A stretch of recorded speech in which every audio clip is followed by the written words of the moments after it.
Good morning and happy Sunday. T's still sleeping. Everybody get some sun yesterday. Hottest day of the year yesterday. It was amazing. I don't know about you guys, but I like the heat. So happy Sunday, and I know we've been talking about seasons. We're going to take a break a little bit because it's Sunday.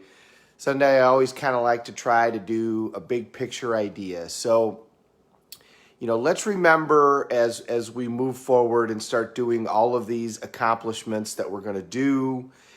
Good morning, Diana. It's wonderful to see you again. That, suffering comes when we're not able to change our expectations into appreciations. We all have a blueprint for our life. And many times our blueprint doesn't match our reality. In fact, most of the time, our blueprint doesn't match our reality. And for most people, suffering starts from that. A suicide happens when our blueprint for our life doesn't match our reality and we don't think that we can do anything about it. That's when a suicide happens. So we all have this blueprint, so what should we do with it? Well, number one, we should use it as inspiration. Your blueprint for how you want your life to be, that's your goals. That's your inspiration. The fact that you haven't gotten there yet is the gap that you then have to shrink. And so these processes are all designed to help you shrink that gap. But we want to remember to not get ourselves in a situation where we're only happy when we accomplish the result. We need to happily achieve, not to achieve to be happy. We need to enjoy the ride. You need to have fun as you go along the way. So, as I said at the very beginning, change your expectations for appreciation. And then suffering is a way of just creating an opportunity for you to figure out where that you want to go, but it's not where you have to live. We have a great 90-second rule. Whenever something goes wrong and we're in a situation where we don't feel the way that we want to feel, we're only going to feel that way for 90 seconds. Now, we don't always do this. I'm not always successful at this for sure. But the idea being, learn the lesson and learn where you want to be, but then don't suffer until you get there. That blueprint is there to give you inspiration, and that's what you want. You want the goals, you want the desire, you want to achieve the life that you're looking for. But if your whole plan is, I'm only going to be happy and relax when I get to that spot, well, then you're never going to be happy and relax and enjoy the ride. Life is happening for us, not to us. That one's my favorite, and that's a recent Tony Robbins idea.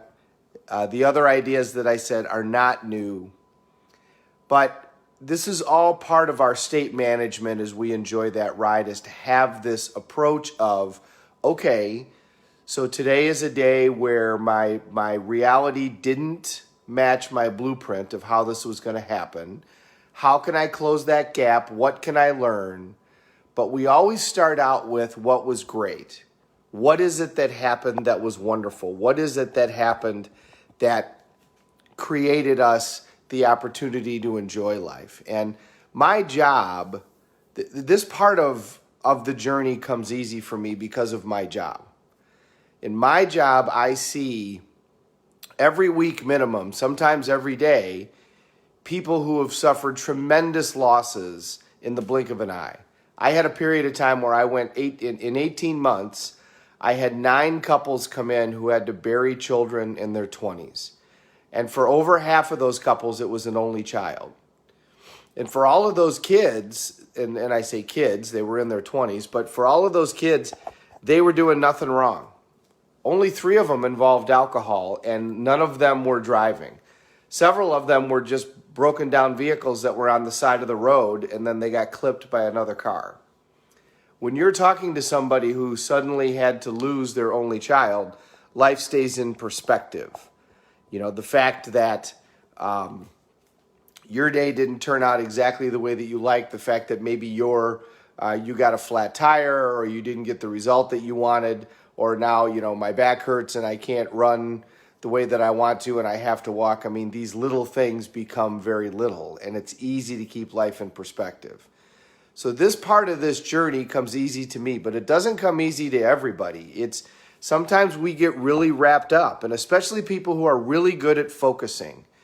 People who are really good at getting their lists done, people who are really good at concentrating, many times they can have a difficult time looking at the big picture, and they get focused on these little ideas, and when everything doesn't work out exactly perfectly, then they had a bad day and they get very upset. Well, at the end of our lives, whenever that happens, there's a fundamental reality, and that is that we don't care about any of that stuff. The people that were on the tops of the buildings in 9/11 that had the opportunity to make phone calls, they didn't call and say, make sure you kill the people that did this to us. None of them did that. None of them cared about that. All they wanted to do was to talk to the people that they love and tell them that they loved them. That's it. So at the end of the day, let's remember that there's only a couple of things that are really going to matter in this world. Our relationships with our kids, our relationships with our family, the things that we've been able to get done.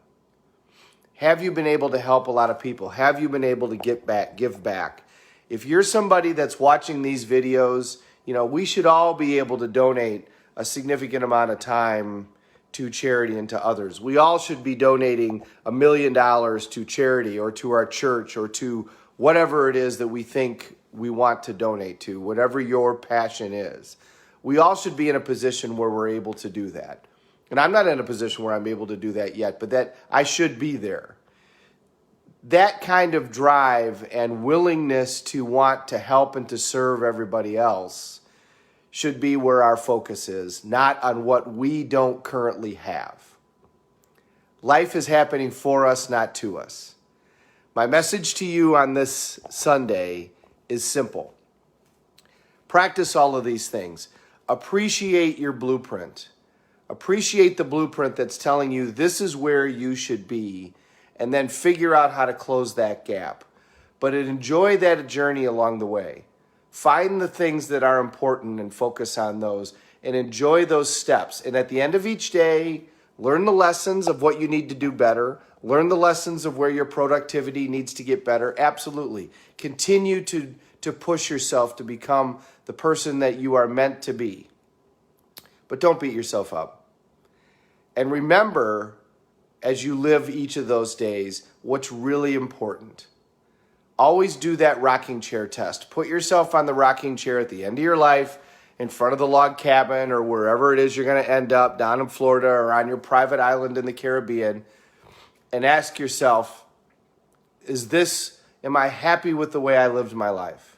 Am I happy with the amount of time that I spent with my kids? Am I happy with the amount of effort I gave to them in terms of guidance and involvement in their life? Am I happy with how I interacted with my spouse? Am I happy with how I treated the people that I worked with? Did I take the time, if my parents are still alive, have I taken the time to communicate with them and with the people around me? Because at the end of the day, that's really what's going to matter. And if we do those things along the road and we figure out how to enjoy life along the road, guess what? That productivity is going to get better, and that gap between where you are and what your blueprint tells you that you want to be is going to close that much quicker.